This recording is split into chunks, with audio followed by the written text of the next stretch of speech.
Sorry for the technical difficulties, but the video is live now.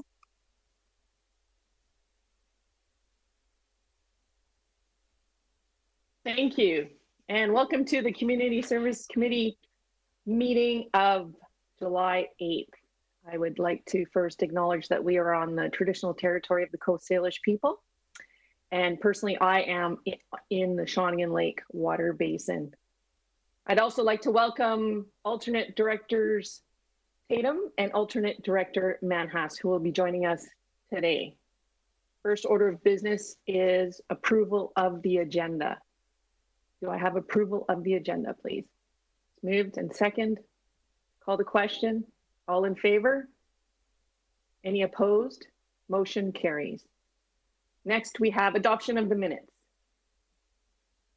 I have a mover for adopting the minutes. It's moved. It's second. Any discussion? Call the question. All in favor?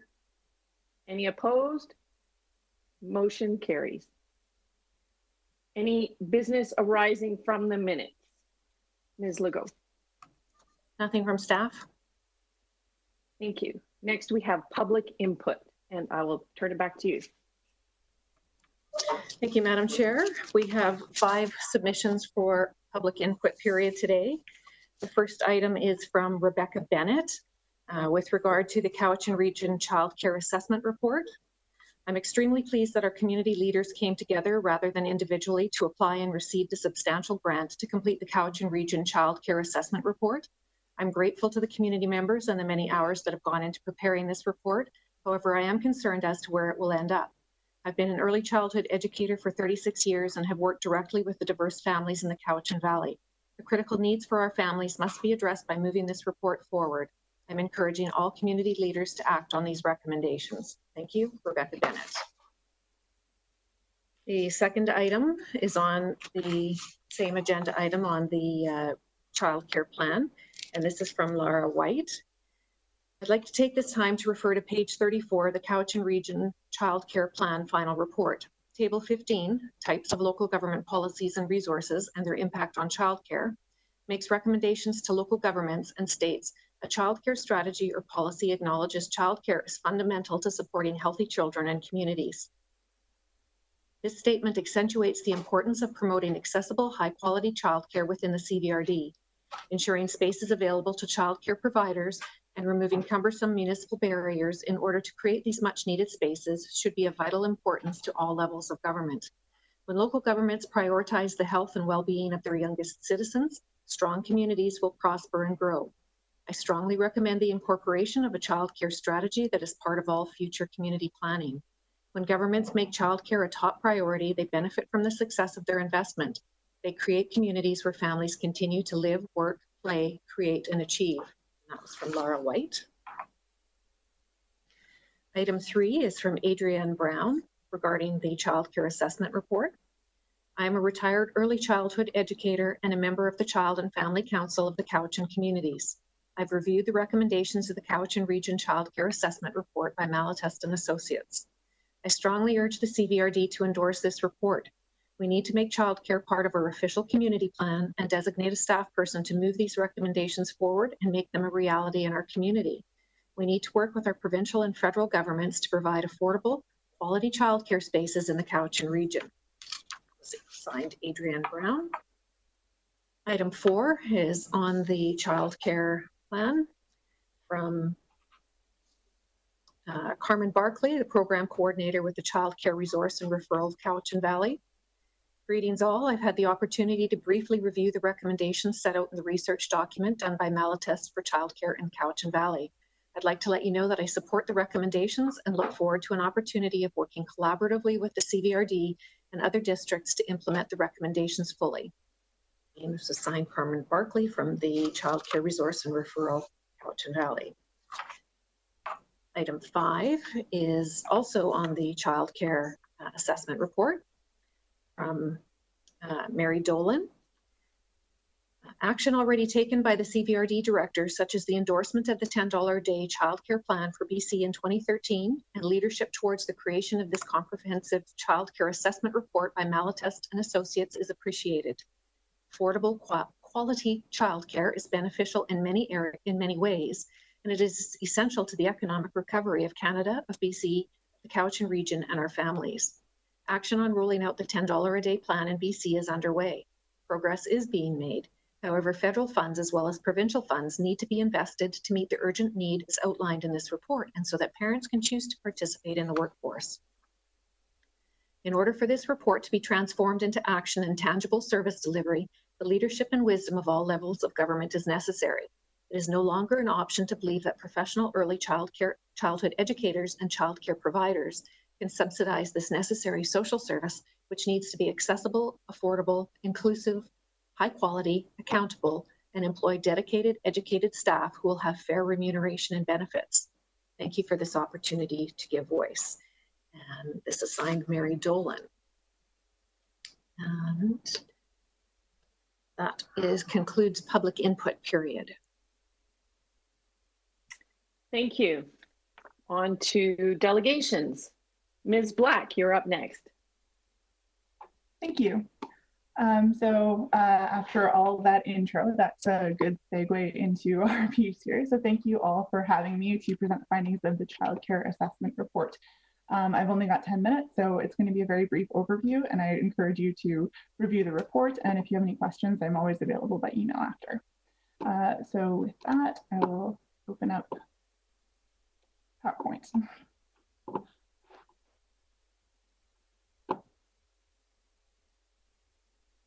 Okay, so like I said, this will just be a very brief overview of the highlights and recommendations from the report.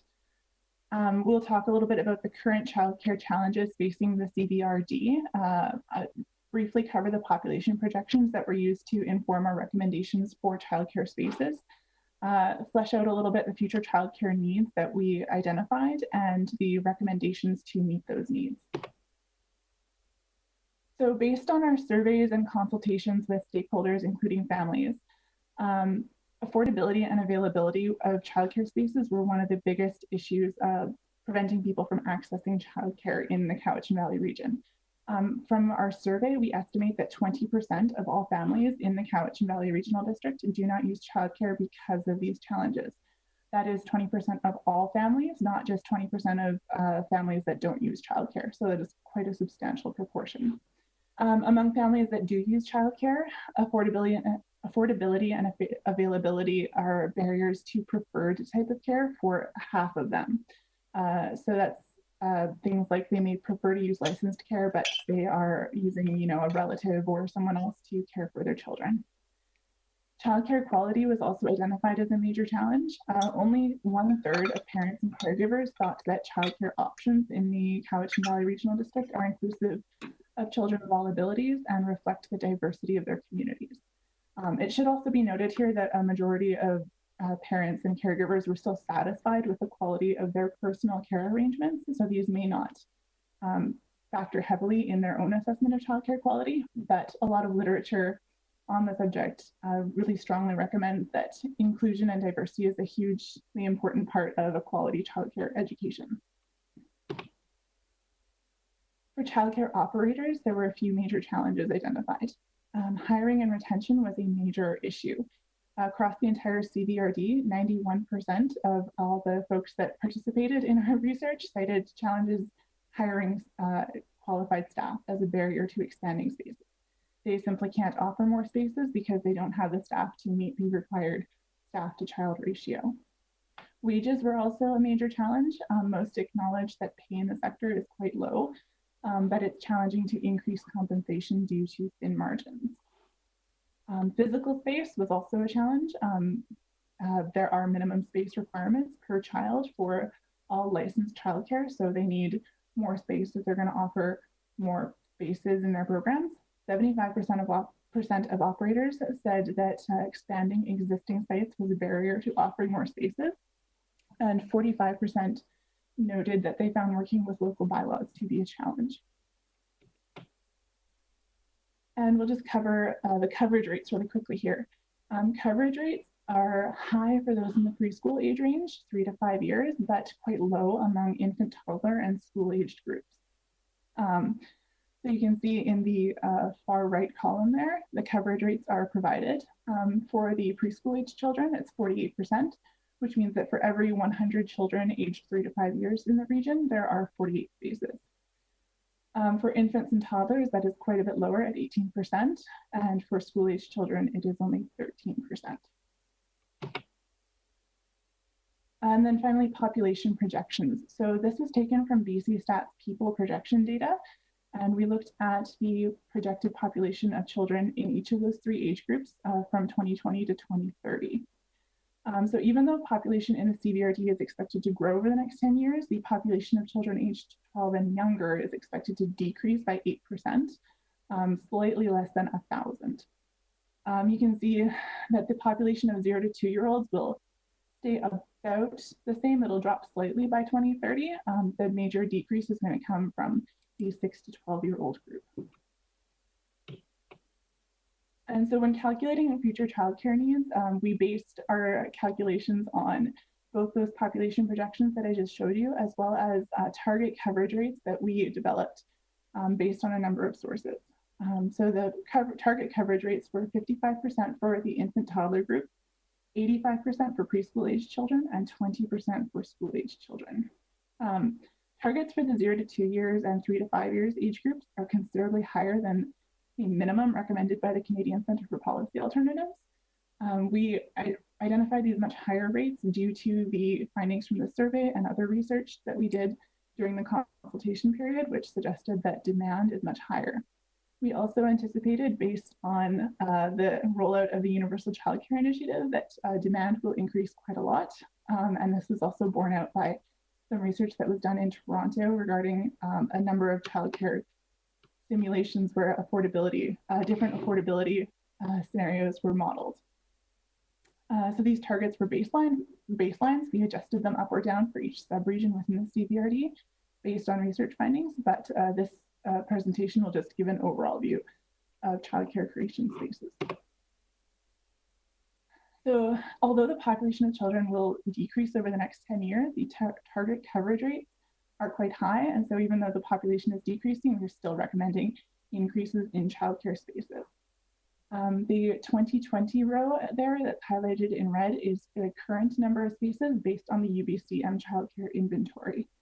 So you have currently 387 spaces for 0 to 2-year-olds, 1160 for 3 to 5-year-olds, and 823 for 6 to 12-year-olds. By 2030, we recommend an increase to 677 infant toddler spaces, 1,268 preschool age spaces, and 1,190 school age spaces.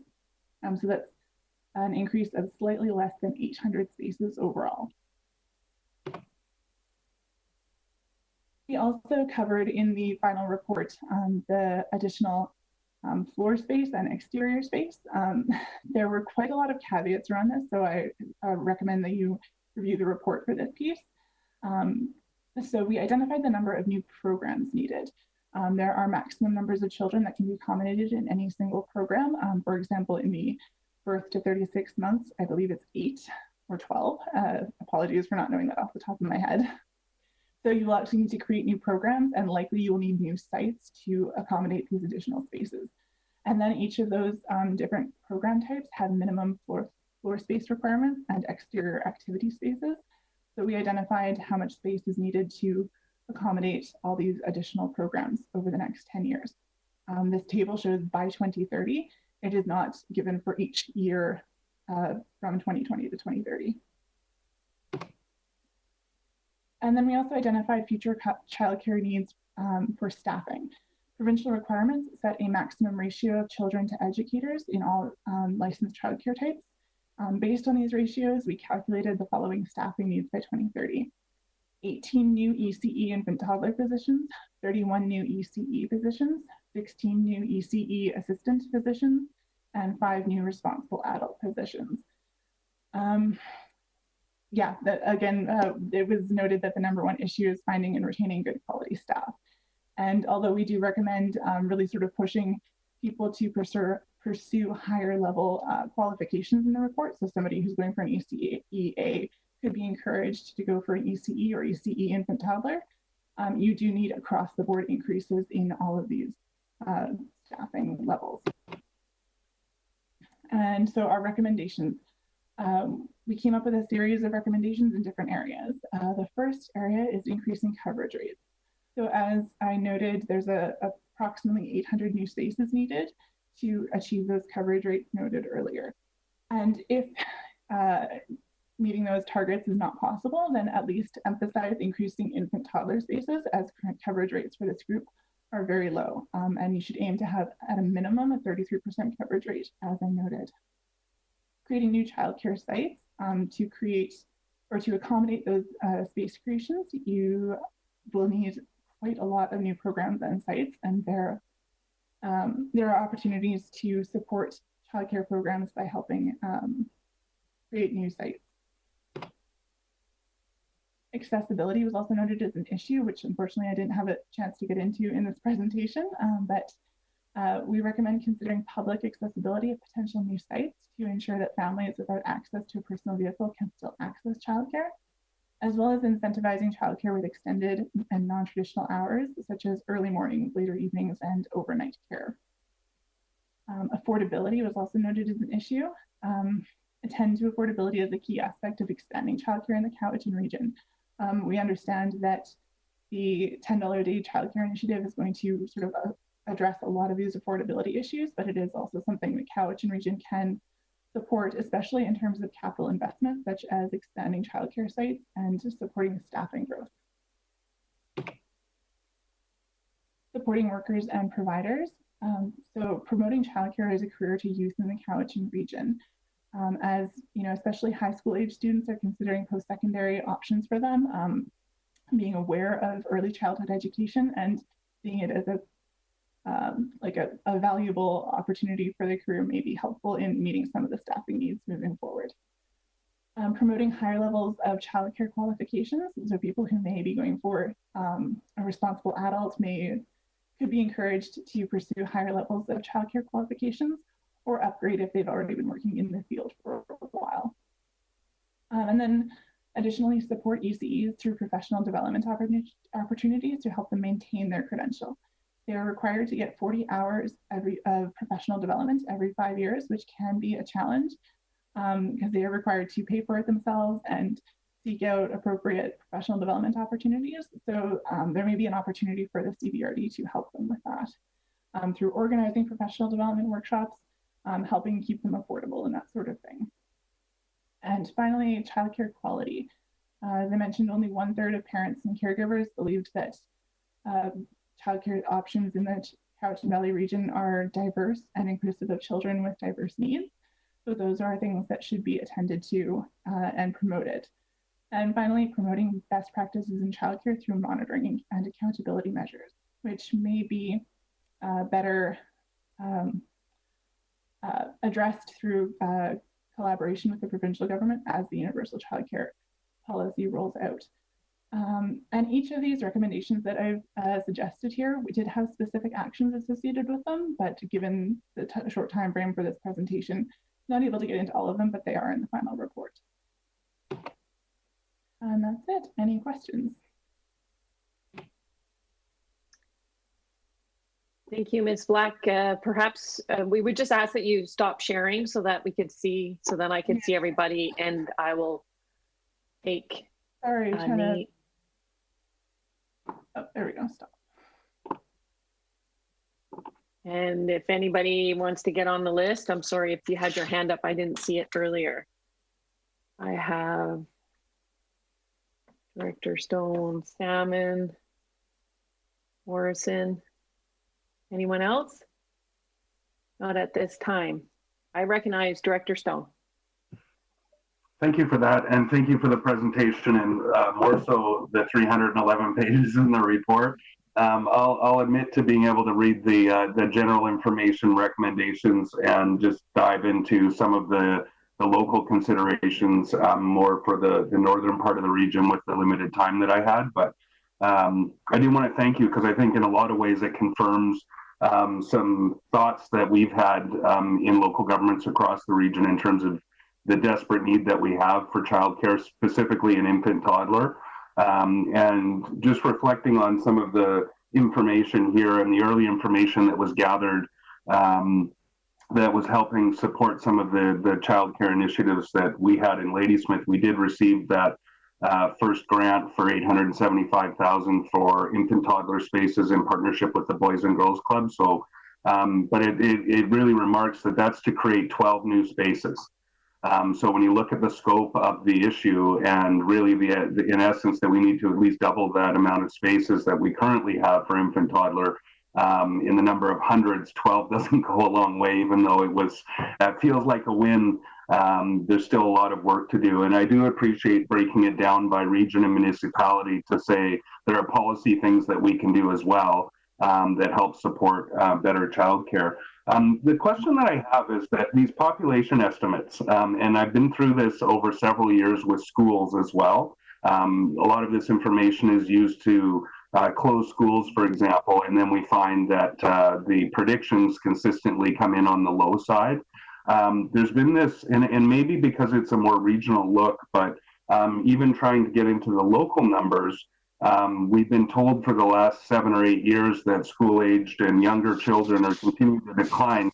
In practice, they keep adding portables to our schools every year, and our child population continues to grow. So what is the basis for this prediction of a continued decline in children in our communities when in fact we've been told that for the better part of a decade, yet our children population continues to grow, at least locally in the northern end of the region? Yeah, so I can say that we relied on BC Stats People Population Projection data. I'm not entirely clear on the specifics of their methodology, but I do know that it relies both on Statistics Canada census population counts as well as their own counts over time. And in terms of the accuracy of their predictions, I'm afraid I can't really comment too much on that, but that is definitely the source that we relied on there. Okay, and just to reflect to the other directors, if you look at what BC Stats has done with the population projections, they dramatically revised them last year and turned them essentially on their heads, saying that communities like Ladysmith, for example, had actually shrank in the last 2 years, which is not true. So we do have to take the population projections with a grain of salt. But even saying that, even with the decline predicted in children in our region, there's still a desperate need there. So it doesn't mean to slow down on creating space. If anything, I would say that these estimates in terms of child age population might be low. So just something for us to think about. And also just want to reflect, and Director Morrison as well has been involved in the childcare pilot. So there is ongoing conversations around some of the quality metrics around childcare, the inclusion discussions, the accessibility discussions, and the quality and professional development question, as well as, and I think this is another pressing issue in both childcare and in elder care, is wages. These folks are frontline workers. I think it's been really laid bare in the pandemic that these folks are dramatically underpaid, and often many of these workers haven't been made eligible for those top-up pays. So there's definitely advocacy work we need to do with senior levels of government to get those wages at a level where they are good careers for people, rather than a job you can get with very little or low skill in other industries that pay either equal or better. So just my thoughts, and thank you so much for the work and the presentation. The detail is amazing. Thank you. Thank you for the opportunity. I have Director Salmon and then Director Morrison. Go ahead. Yeah, thank you for the presentation. And certainly we have a huge need in the South End for more childcare spaces. But just one specific, in one of your bullets was about local bylaws, and that some operators found working with the local bylaws challenging. Do you have specifics, or is it parking or particular zones or whatever? Maybe we are doing an OCP review, so if you can say some now, or maybe even better, send us specifics. Yeah, I can certainly send it to you. I will review all the comments, but I do know that some of the issues were around like a lot of the sort of support aspects of bylaws. So for example, like you say, parking spaces and requirements about whether additional employees can work at home-based care, those sorts of things that just sort of, they may have the space, but they just can't meet these sort of what they feel are nitpicky requirements about zoning and that sort of thing. But I will definitely follow up and provide you some more details on that. That would be very helpful. Thank you. Director Morrison? Thank you, Madam Chair. And in regards to the report, it was excellent. And I'll have to admit, much as Director Stone did, that I read the executive summary and dove into some of the recommendations and the like. And one area that I didn't find a lot of information about, and maybe this is a question for you to make general comment, but I know that not only in this field, but in other fields, there's often a bit of a friction or tension between the provision of these services in a public setting versus a private setting. And you know, I can think of some of these services being offered in recreation facilities and the likes, whereas, as you've mentioned, people might want to operate as a home-based business. So is there a direction or advice within the report that tells us that there's a preferred model, or for a specific segment like the 0 to 2, is that better provided in a private setting or a private business model versus what might be provided in a public recreation facility? Well, in terms of the public versus private, I'm assuming that's sort of the same breakdown as nonprofit versus for-profit, or are you referring specifically to the facilities in which they are located? It actually can be a little bit of both, and I'll use another industry as an example. There are numerous private campgrounds and RV sites that are operated by private individuals who invest in the land and the infrastructure and the likes to provide that service, and they get a little anxious and excited when the local government says that we're going to put in a publicly funded and operated campground or RV site on a piece of public land, and they deem that as competition. So if the CVRD, as part of some of the recommendations here, were to start looking at providing some of these services in recreation facilities, and as an example, is there going to be that tension or pushback from the private sector that might want to be providing some of those same services? I mean, I can't really speak to that. I know that when we came up with our recommendations for specific group care types or child care types, we did our best to maintain the current ratio. So, you know, I can't recall the exact ratios off the top of my head, but if 10% of childcare spaces in 2020 were being provided by in-home group care, then we did our best to maintain that 10% moving forward into 2030. So hopefully our recommendations won't be too disruptive to sort of the ecosystem as it currently exists in the CVRD. In terms of preferences towards for private for-profit versus nonprofit care, we didn't really hear too much from childcare providers about that. I know that it was noted that anyone who sort of gets into childcare for a profit motive is not really going to have a good time. It is a very difficult sector to make a profit in, but in terms of, you know, the idea of competition and seeing things as being unfairly subsidized by government, there was not too much discussion of that in the people among the people we spoke to for the research. Thank you. And thank you, Ms. Black. We have two new directors. I have Director Wilson and Director Smith with a question. Is there anyone else who would like to go on the list? I see no one. Directors, I recognize Director Wilson. Thank you, Madam Chair. It's interesting with the point that Director Morrison came up, because my understanding is that the CVRD already provides some form of almost subsidized childcare already, with 300 families or being accommodated at the Shawnigan Lake Community Centre, and there are CVRD employees involved there as well. And so I would just point that out, but I will be bringing this same point up with Mr. Elzinga when he gives his presentation as well. I don't think it's the kind of question that Ms. Black can answer, but certainly it is a question for staff that I'll be posing later on. Director Smith.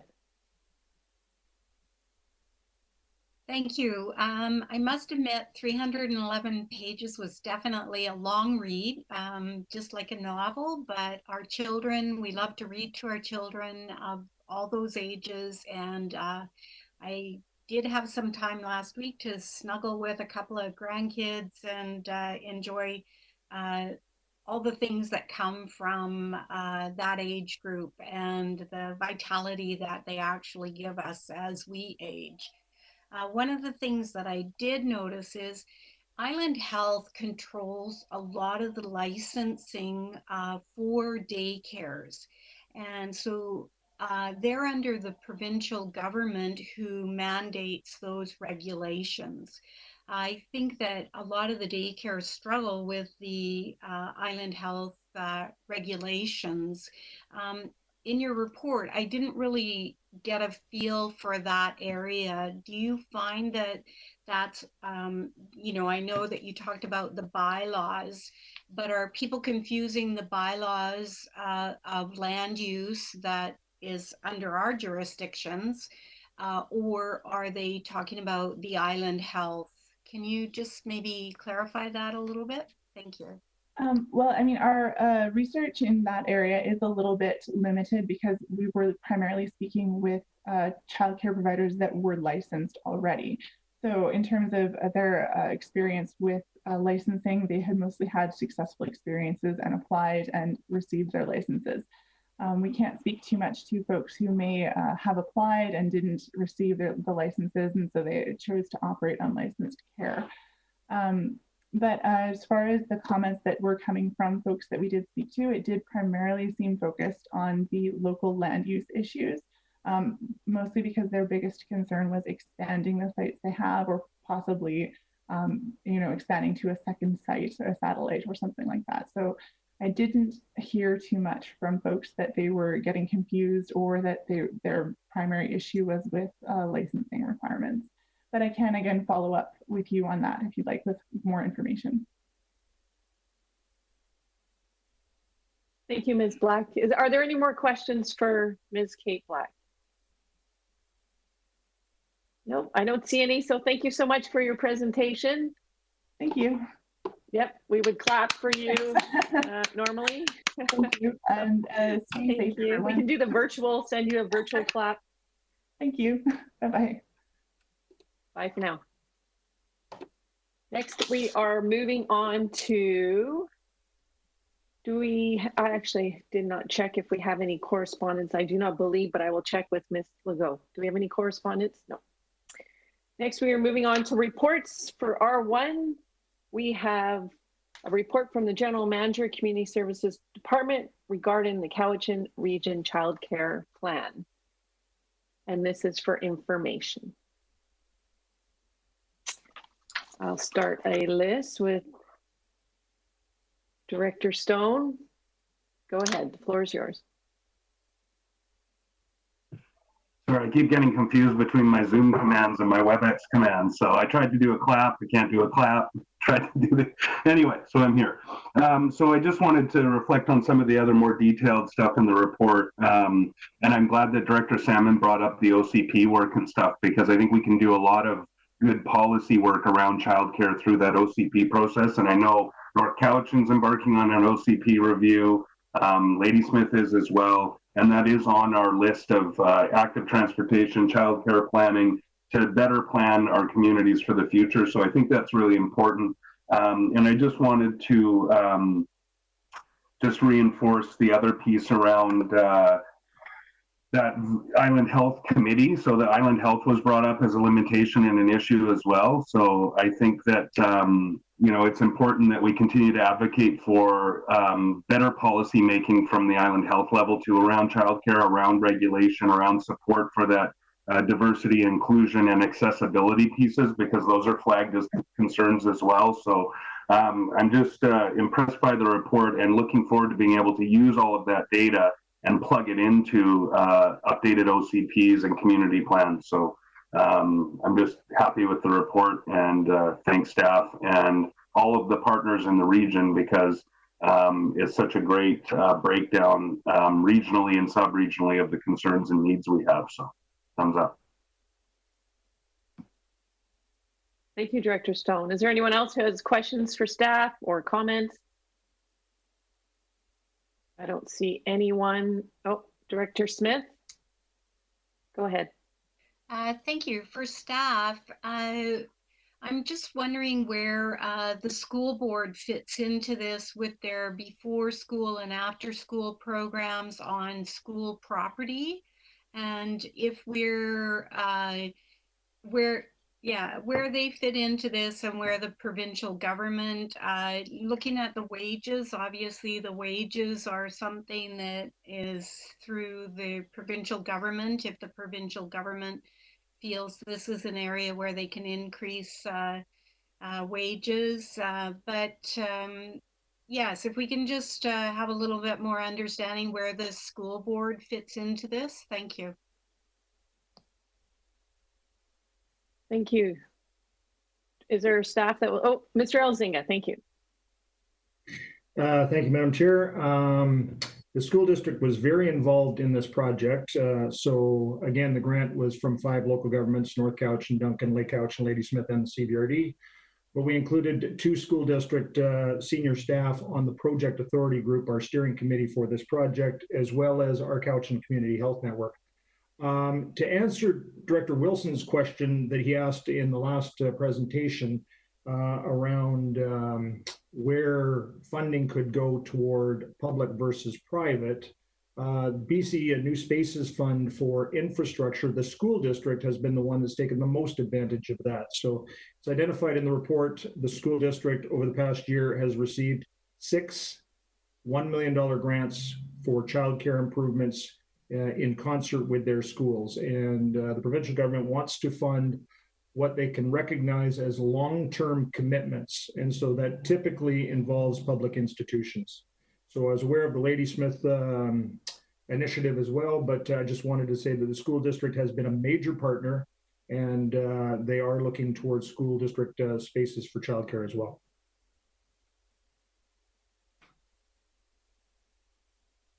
Thank you. And I recognize Director Wilson. Thank you, Madam Chair. I was going to save this until a bit later, but seeing as Mr. Elzinga is there at the moment, I have to say, first of all, I'm fully and utterly supportive of affordable quality childcare. I'm a parent, I'm a grandparent as well. And at one time I was a child, I'm told. But times were different in those days where we had aunts and uncles and community neighbors who would step in and do it. That doesn't exist anymore, sadly, for some reason, not to the extent it did in those days. So anything that brings in something that will aid the development of young children, I'm fully on side of.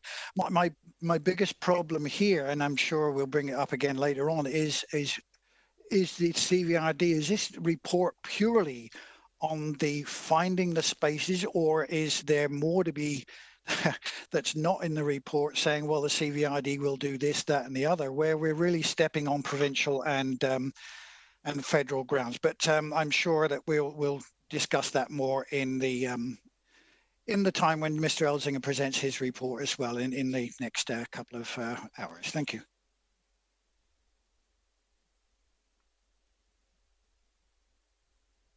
I don't see any more questions or comments.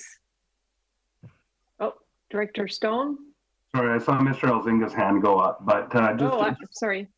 Just a comment. I think this is, I'll go to let Mr. Elzinga speak, but just in response to the comment from Director Wilson, I think this is just good baseline information to help us plan. I don't see us ever sort of stepping on federal or provincial toes. In fact, if we're going to support child space creation, I think it's at a policy level and advocacy level around wages, around our OCP and zoning and development permit policies, and more of that piece of advocating or being a flow through for funding for new space creation.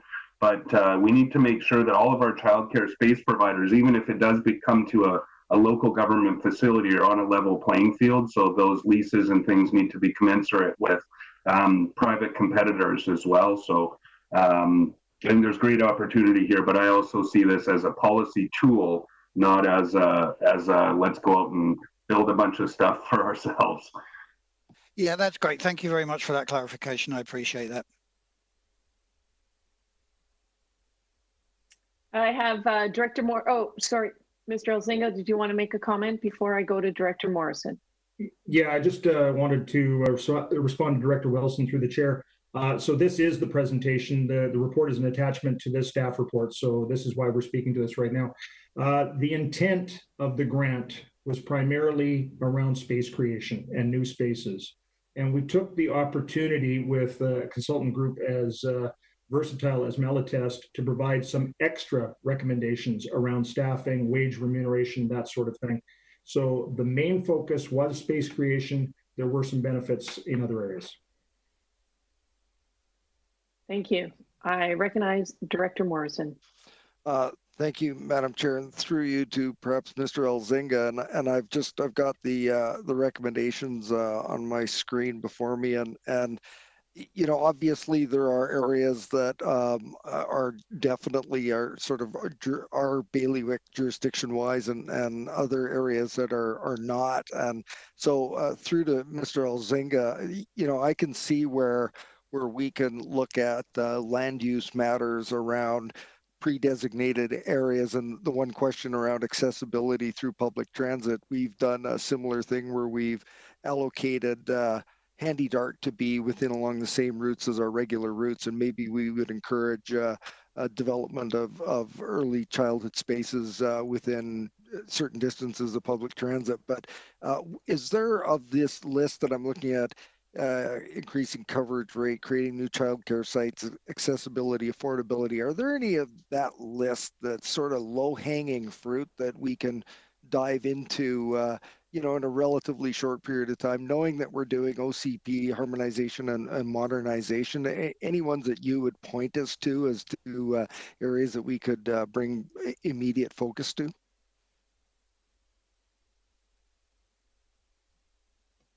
Mr. Elzinga, could you answer the question? Thank you. Yeah, certainly. Through the chair to Director Morrison. So this was an interesting way to do a report with 5 different local governments in one report.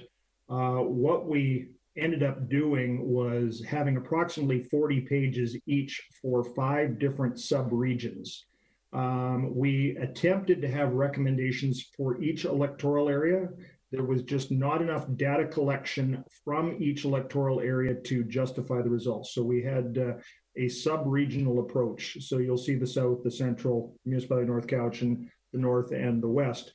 So there's 40 pages directed to each of those sub-regions. I'm looking right now at the report for Cowichan Valley West, where it has columns for Lake Cowichan, for Area F, and for Area I to talk about things like business licenses and additional parking and those sort of things. So in terms of low-hanging fruit, I would encourage the directors to look at those sort of pages, those sort of charts in each sub-region, and I believe some of that low-hanging fruit is there.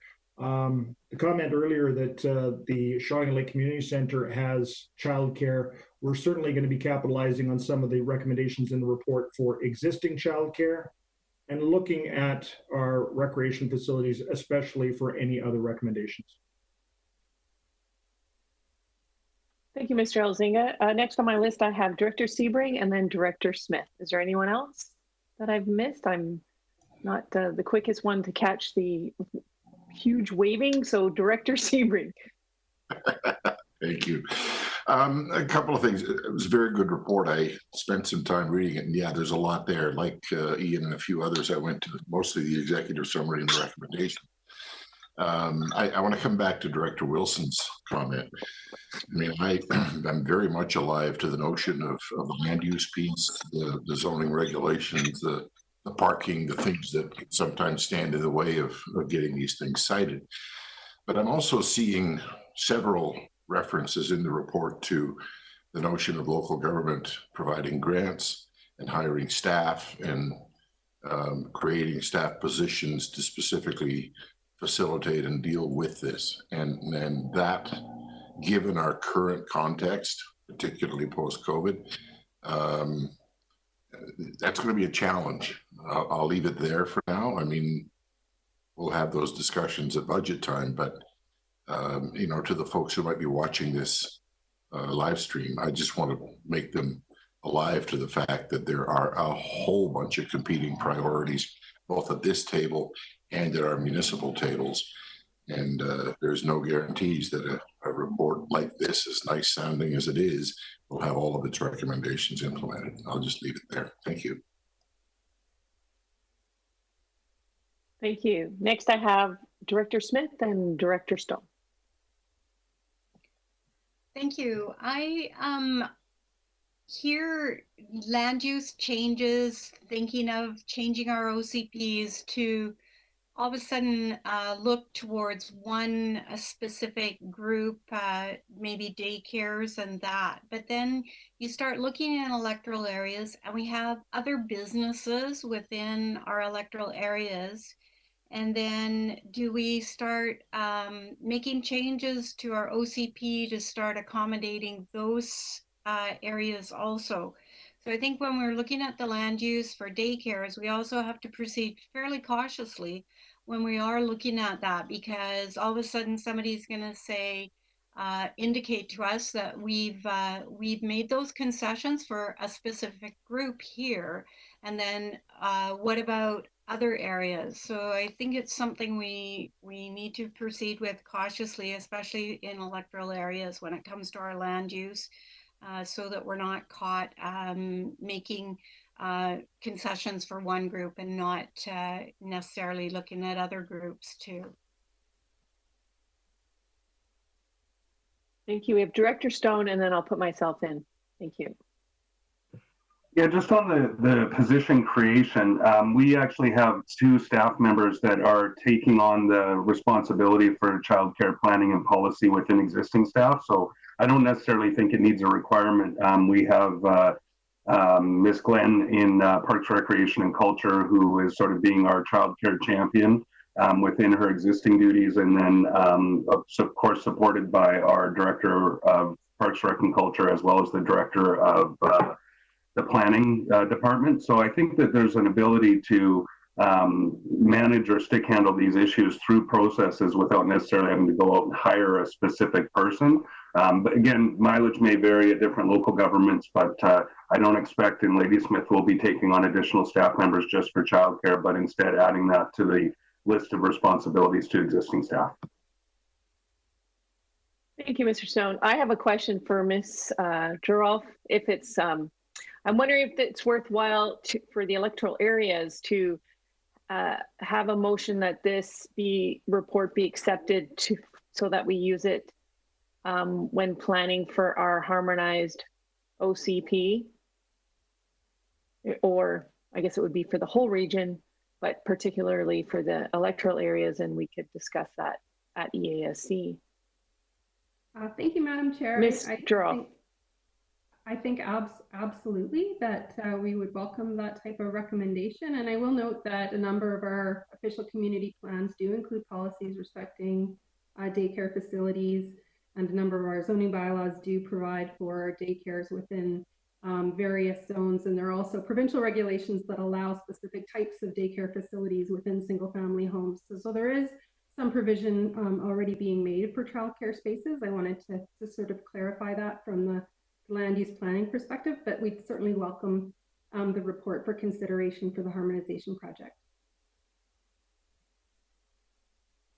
I'm looking to the committee if anyone else would like to. Oh, Mr. Elzinga first. If I can, Madam Chair, I'd just like to put 2 further points forward. First of all, is a big thank you for the public engagement that I experienced as part of this project.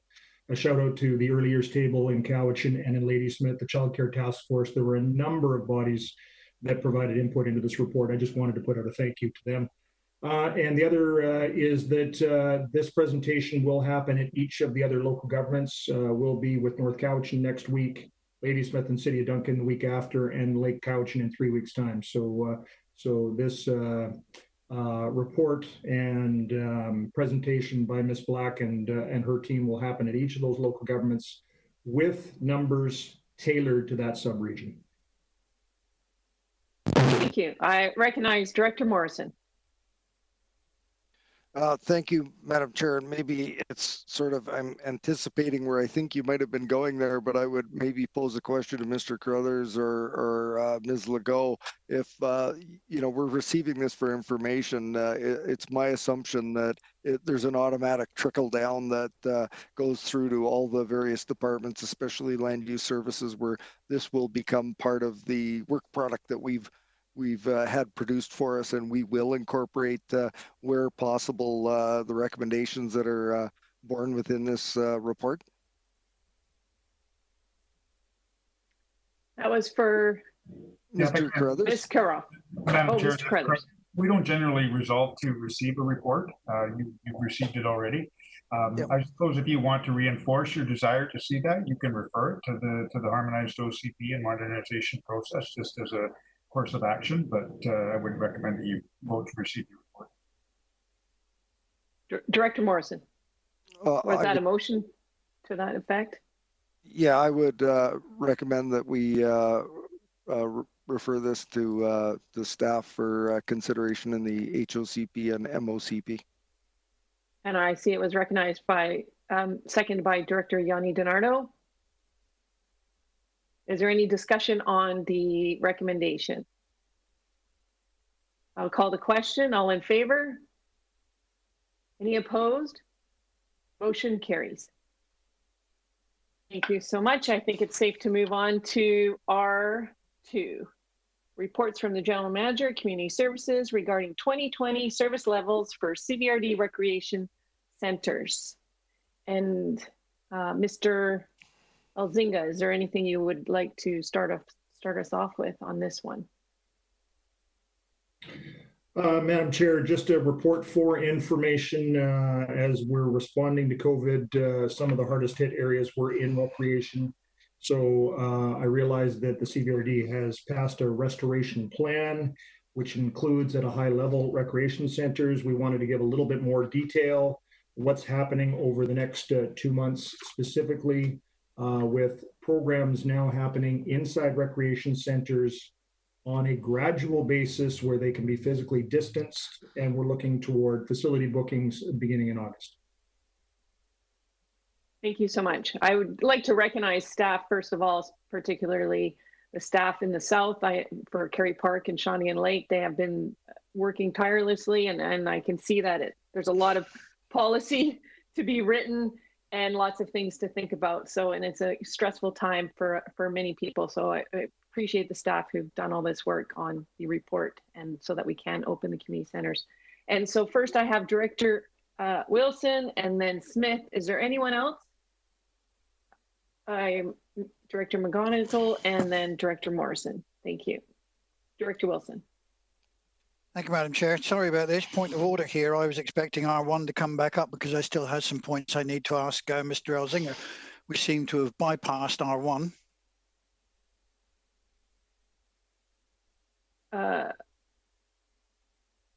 Well, it seemed like it came to an end. I'm sorry if we had missed you. Is it something you could ask him? No, I was expecting us to go as per the thingy there. The other one was a delegation. There is a report. We did R1. So I'm sorry, Director Wilson. We did R1. Director Stone, trying to save us here. A point of order, Madam Chair. Actually, Mr. Elzinga reminded us that we were discussing R1 when Director Wilson asked the question, and then the discussion continued. The motion came forward, it was passed, that was R1. We'd already moved on from the delegation. Sorry, Mike, I guess we missed you. Yeah, I'm a little bit disappointed with that, to say the least. It's not the way I'm following this then. I'm very disappointed. I have other questions as well.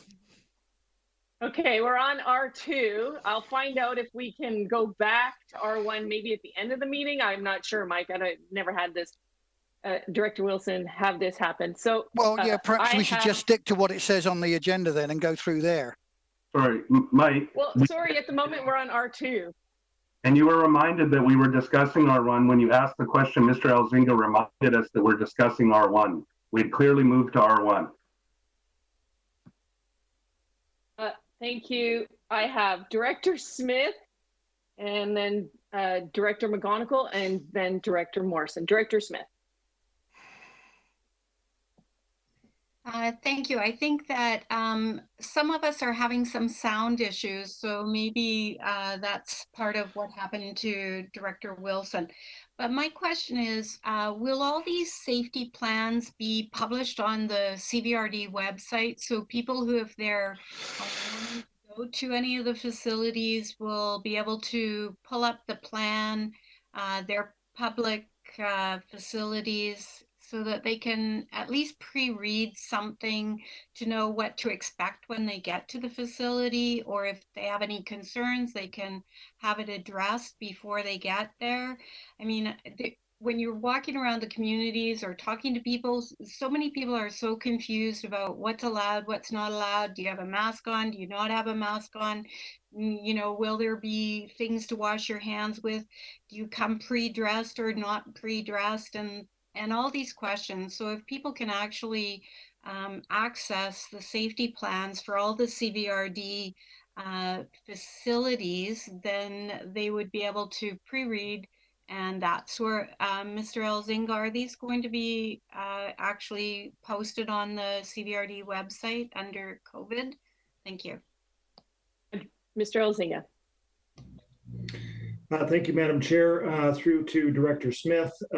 For the CBRD operated facilities like the Cowichan Community Center, Kerry Park, Shawinigan Lake Community Center, and Cowichan Lake Sports Arena, they are already posted. They are on the CBRD website right now as public information.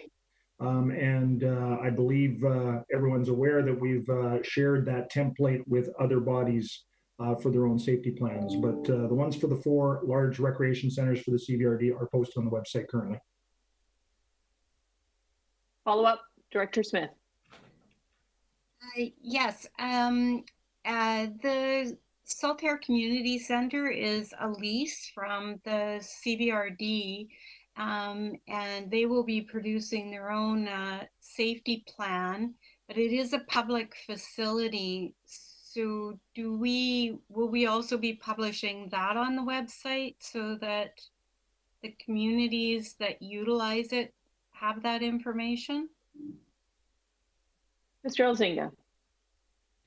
So, Madam Chair, I'm not specifically dealing with the Saltaire Community Center. I know Brian Farquhar in our Parks Division has taken a leadership role in working with the Saltaire Community Center on their safety plan. I honestly don't know what the requirement is for that to be posted. Madam Chair. So is that something you could get back to Director Smith about? Well, I can answer that, Madam Chair. Yeah. So as Director Smith alluded to, the Saltaire Community Center is a lease. We don't get involved in day-to-day operations of the Saltaire Community Center. We don't generally post information about the activities at the center. We would certainly encourage the group to post their plans on their website for the benefit of their visitors. But again, it is a leased facility, and we don't dictate how they operate. Thank you for that, Mr. Carruthers. Director Smith, follow up. I understand it's a lease, but it is a CVRD owned facility, and the CVRD did label it as the Saltaire Community Center, making it a public building that's to be accessed. And if people in Saltaire have this building that they're supposed to be able to access, it should be treated the same as the safety plans for the Kerry Park, that we should actually have it posted and not rely on a society. I mean, they're leasing the building, but it's supposed to be the Saltaire Community Center, the building. And we should, as a community, have some way of knowing what the safety plan is. Because I think it should be Director Smith, can I answer this for you? It's the same as the museum that we have in Shawinigan Lake. It's a lease with the CVRD. If this is something that you wish to change the policy on, I would talk to staff and see how we could go forward and present something on that. Well, if the CVRD names a building and calls it a community center, then there has to be some responsibility for making sure that the people in the community actually know what the safety plan is. So will where will it be posted so that the community can access it?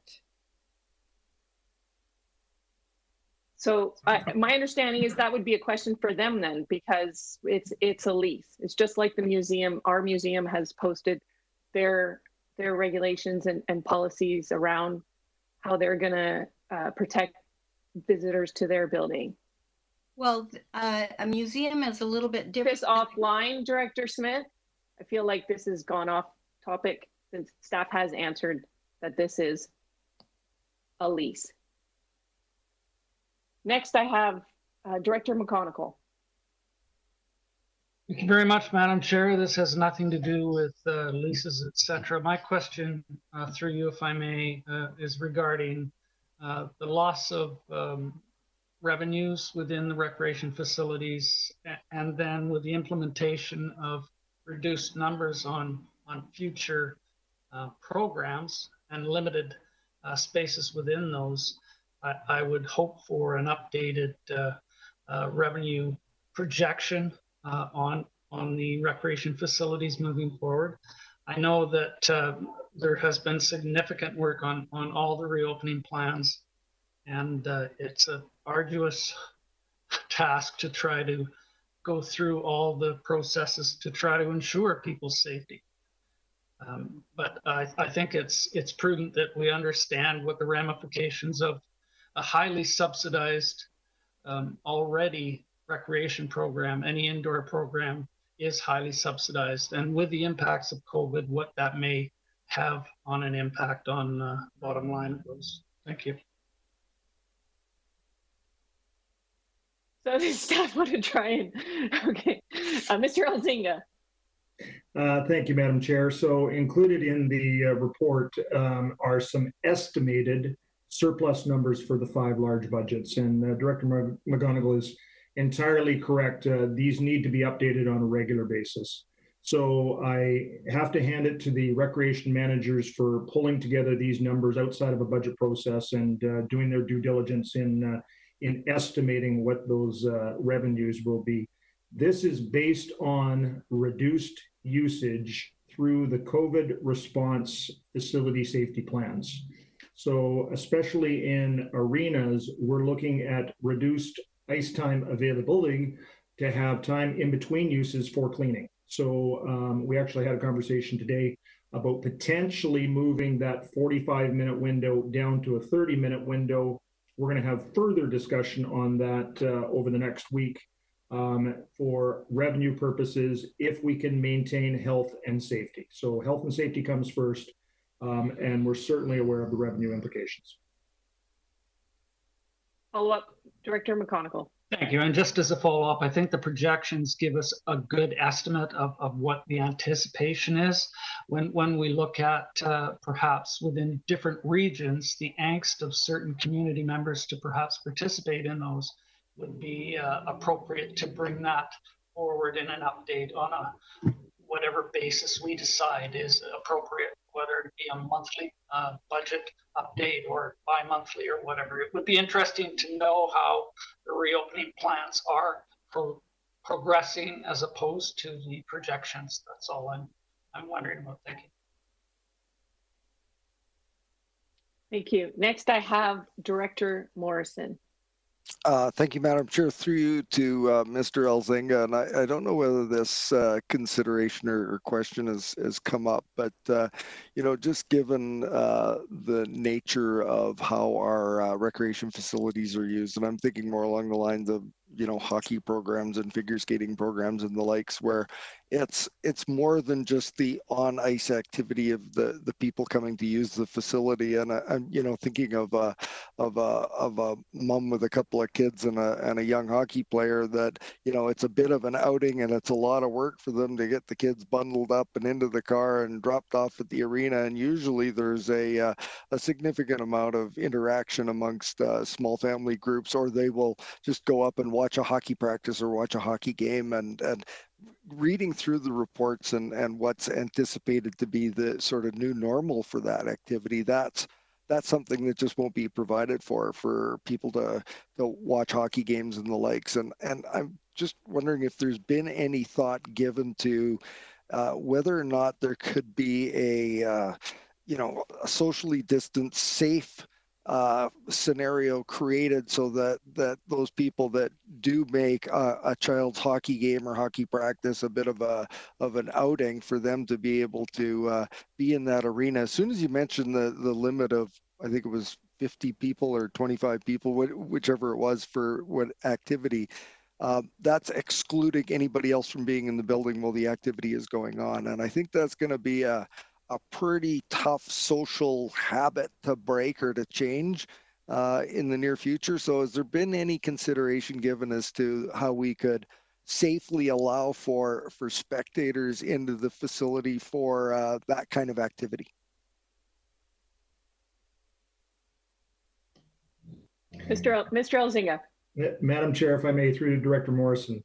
So I can tell you there's been a lot of consideration, and I find it interesting, Director Morrison, that you chose the example of hockey.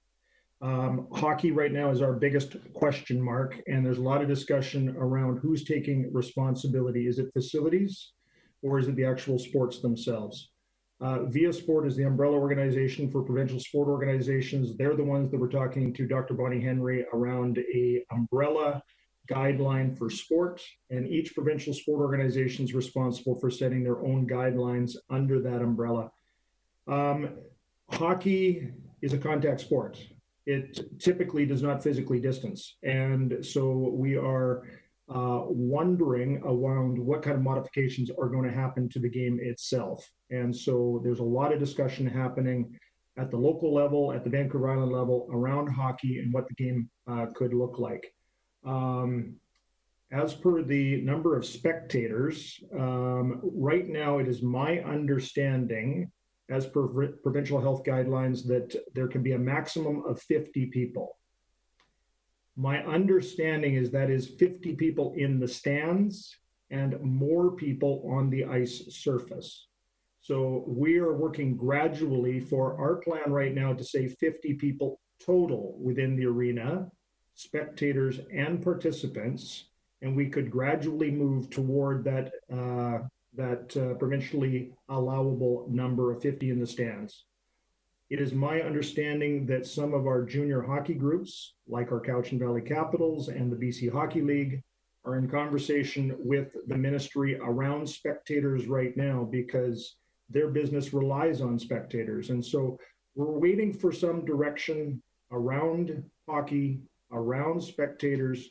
We're optimistic at this point that there will be hockey in some way, shape, or form moving forward this fall.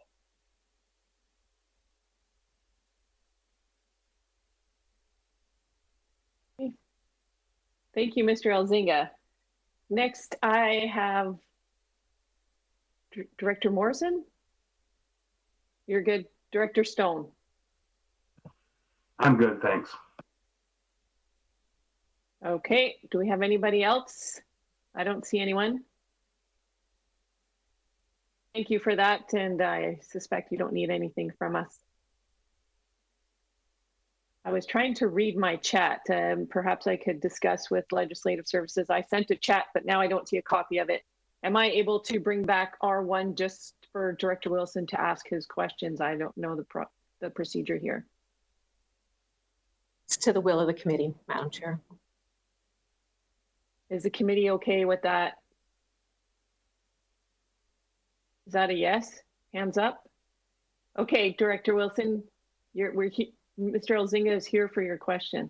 Thank you very much, Madam Chair. I do appreciate the, I'll be very quick on this one. And I'm going back to staffing again very quickly. Can you tell me, Mr. Elzinga, if there are any CVRD staff involved in childcare at the moment, and what kind of financial impact that has, or subsidy of any kind, on the present system, on the present programs that the CVRD is involved in at the moment? Madam Chair, if I may. So when Director Wilson talks about childcare, the only actual childcare that I know of is at the Shawinigan Lake Community Center.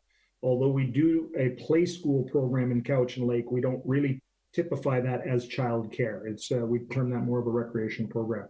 So specifically to the Shawinigan Lake Community Center, There are early childhood educators there. I believe there's 6 to 8 staff off the top of my head that are working there right now. It's been a fairly successful childcare program with a number of different offerings in the LC Miles Annex.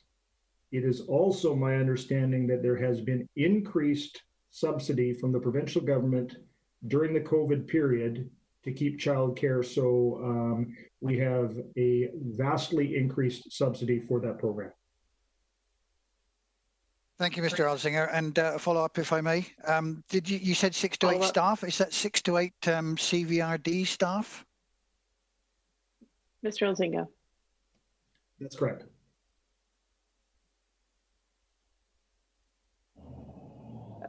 But that's those staff are funded through the Shawnigan Lake Community Center, Director Wilson. Which comes from the recreation, which we pay taxes on. Only Area B pays tax on that one. So moving on to, Director Smith, we've only just gone back to R1. You have a question?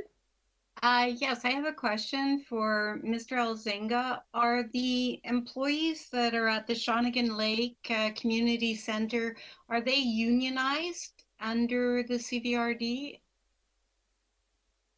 Mr. Elzinga? Madam Chair, it is my understanding those employees are not unionized. So there are unionized employees at the Shawnigan Lake Community Center. Those particular employees are not. I see Ms. Mohan on the line, and I don't know if she wants to provide any extra clarification, but that's my understanding. That's my understanding too, but I think we're getting a little bit too much detail, but we're happy to answer any of those, maybe perhaps offline. Are you happy with that, Director Smith? I'm pretty sure that Mr. Elzinga is correct. Yeah, there's in the chat, there's from Barb. She said that that's correct, that they're non-union. Yep. Okay. Thank you. Moving on to R3, we have reports from Public Safety Division regarding inclusion into Lake Cowichan Fire Protection Service areas. And for recommendation, I will read the recommendation. That it be recommended to the board that the certificate of sufficiency confirming that a sufficient petition requesting inclusion into the Lake Cowichan Fire Protection Service area be received. And number 2, that CVRD bylaw number 1657, Lake Cowichan Fire Protection Service Establishment Bylaw number 1994 be amended to include the property described as PID 027-647-889, Lot A, Block 401, District Cowichan Lake Land, Plan Number VIP 85672. Is that moved? It's moved by Director Morrison, second by Director McGonigal. Any discussion?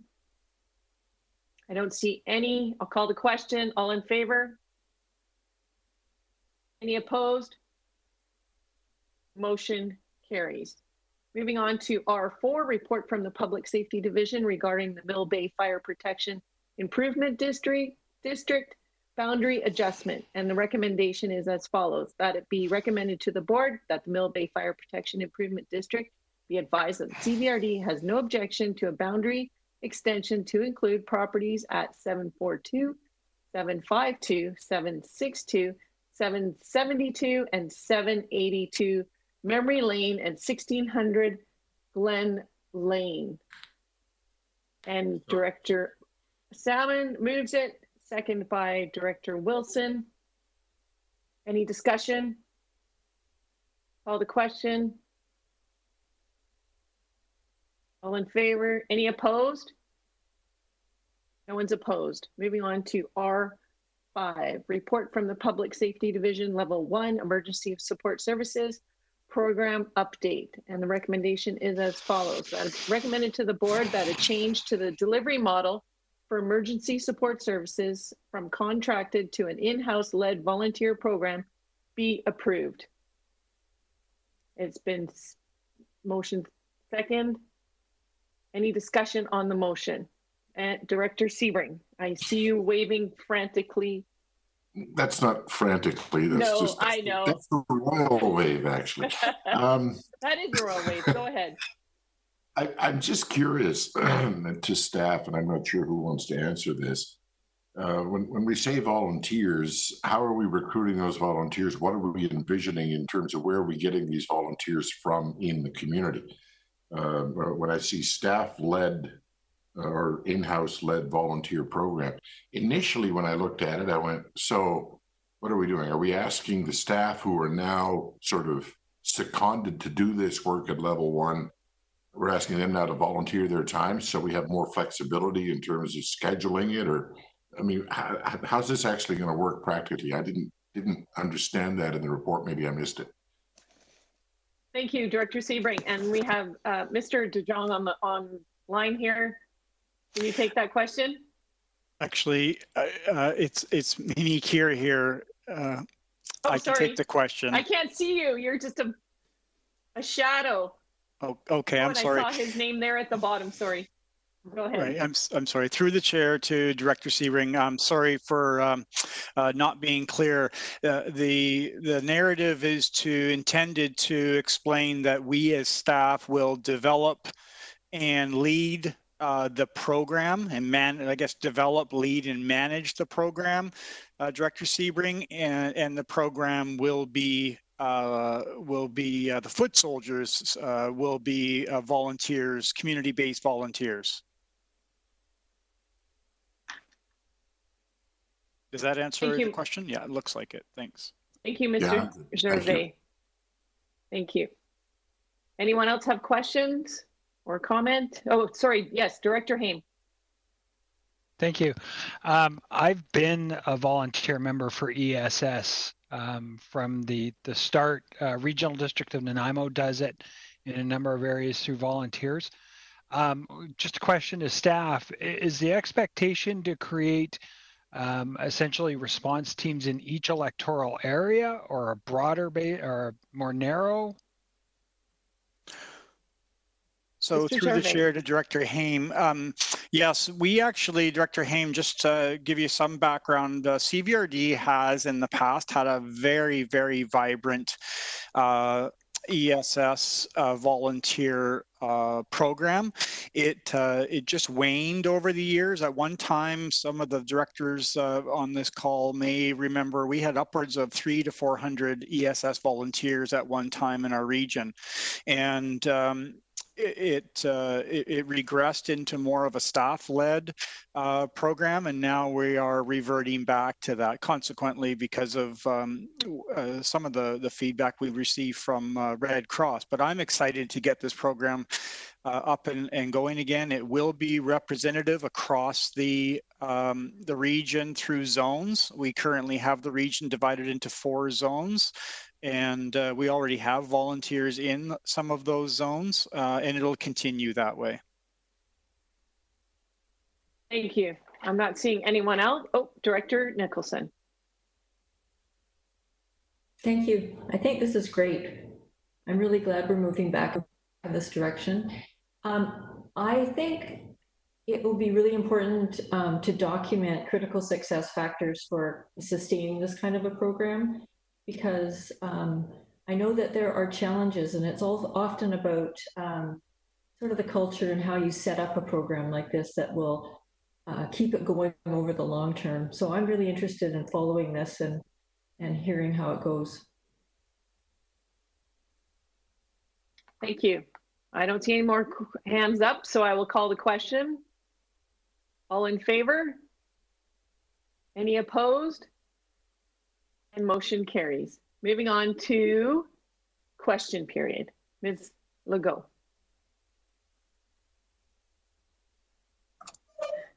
I'm just opening up my email here, Chair.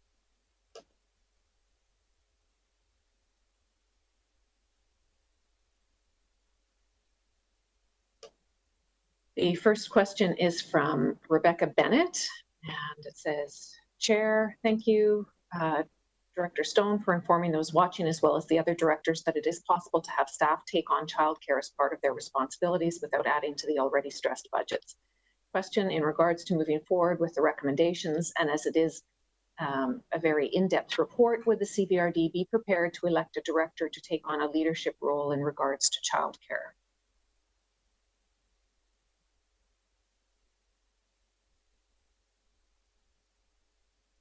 Any more public input? Is that it? Sorry, that was a question period submission? Or question period? There is one final question from Carmen Barkley. Available quality childcare continues to be a challenge in the Cowichan Valley. What is the CBRD's plan to better understand the Malates childcare report and take collaborative action on the recommendations within the community? Will there be relevant partnerships created? And when do you think this action will begin? And will you assign one of your existing staff to this work? Thank you. So I think those are great questions, and we had a good discussion here today, and we will be using some of the information to inform our harmonized OCP. And as stated, it will be presented to the municipalities. So I think there's going to be lots of opportunities for collaboration and partnerships going together. And I felt like that first question was also rhetorical, and we will be moving forward with some of those. I do like their idea of appointing one person who might be a champion for childcare, but that is something we can all discuss perhaps as we move forward in our term and work on our strategic planning.